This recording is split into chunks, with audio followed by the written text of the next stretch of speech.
ముఖ్యంగా మలినమైన దురాశ కలిగి శరీరానుసారంగా నడుచుకున్నట్లు. శరీరం ఏం చెప్తా ఉంటది?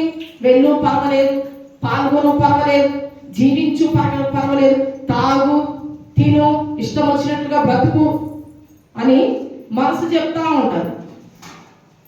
దాని ప్రకారం ఏం చేస్తున్నారు? మనుషులు నీతిని ద్వేషించేస్తున్నారు. యేసయ్యని ప్రేమించినట్లుగా కనపడుతున్నారు, కానీ అసలు విషయం ఏంటి అంటే యేసయ్యని దూరం చేసేస్తున్నారు. ఎంత అందుకని యేసయ్య ఏమన్నాడు? నేను ఈ లోకంలోకి వచ్చినప్పుడు విశ్వాసాన్ని కనుగొంటానా? మీరందరూ విశ్వాసులే కదండి. ఆయన చెప్తున్న మాట ఏమంటున్నాడు? నేను ఇక్కడికి వచ్చినప్పుడు, ఈ లోకంలోకి వచ్చినప్పుడు విశ్వాసాన్ని కనుగొంటానా? విశ్వాసంతో ఈ నీతిమంతుడు ఏం చేశాడు అని అంటే, ఏం చేశాడు?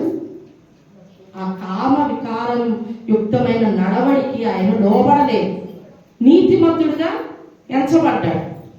అలాగే మత్తయి సువార్త 1వ అధ్యాయం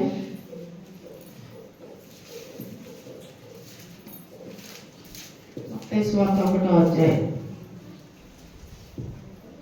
18 నుంచి చదవండి. యేసుక్రీస్తు జనన విధం ఎట్లనగా ఆయన తల్లి అయిన మరియా యోసేపునకు ప్రదానము చేయబడిన తరువాత వారు ఏకము కాకమునకు ఆమె పరిశుద్ధాత్మ వలన గర్భవతిగా ఉండెను. ఆమె భర్త అయిన యోసేపు ఇంకొక నీతిమంతుడిని మనం చూస్తున్నాం. యోసేపు ఈయన ఎక్కడి నుంచి వచ్చిన ఆయన? అబ్రహాము సంతానములో నుంచి వచ్చిన ఆయన కదండి, అవునా? ఒకసారి 16 వచనం చదవండి. 1:16. యాకోబు మరియా భర్త అయిన యోసేపును కనెను. ఆమె యందు క్రీస్తు అనబడిన యేసు పుట్టెను. యాకోబు మరియా భర్త అయిన యోసేపును కనెను.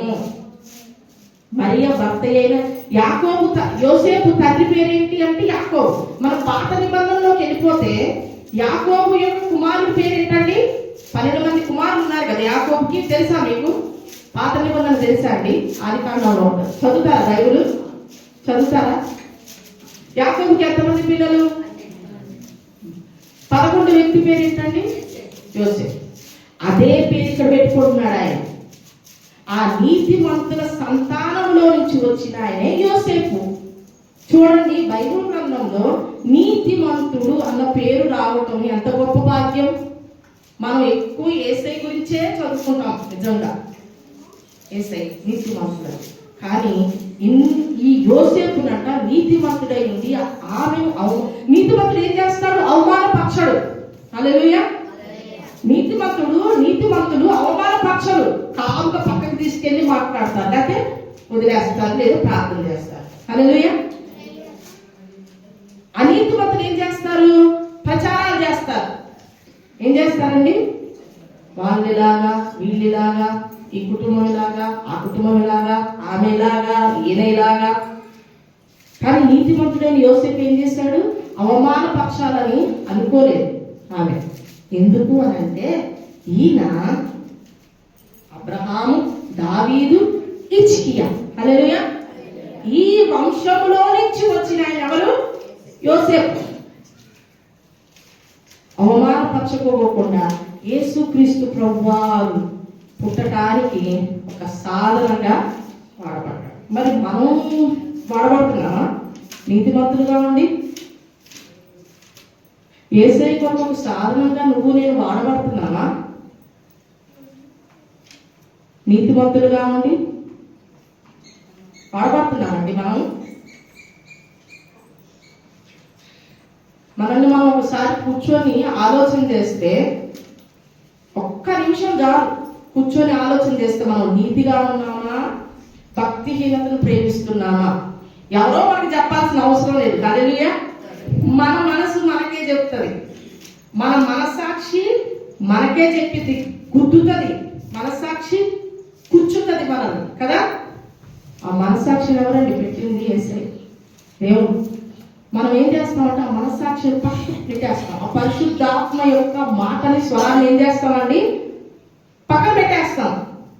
పరిశుద్ధాత్మ దేవుడు ఏం చేస్తాడంటే, నువ్వు ఇది చేసేది నీతి కాదమ్మా, నువ్వు భక్తిహీనతను ప్రేమిస్తున్నావు, దుర్నీతిని ప్రేమిస్తున్నావు అని యోసేపు గురించి చెప్తున్నాడు.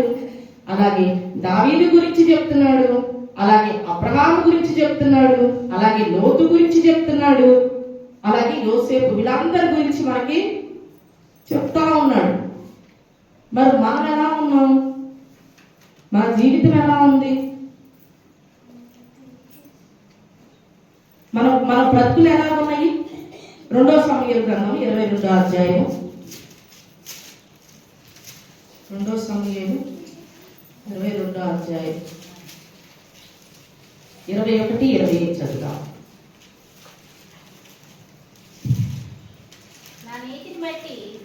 ఒక్క నిమిషం. 2 సమూయేలు అందరు తీరా 22వ అధ్యాయం.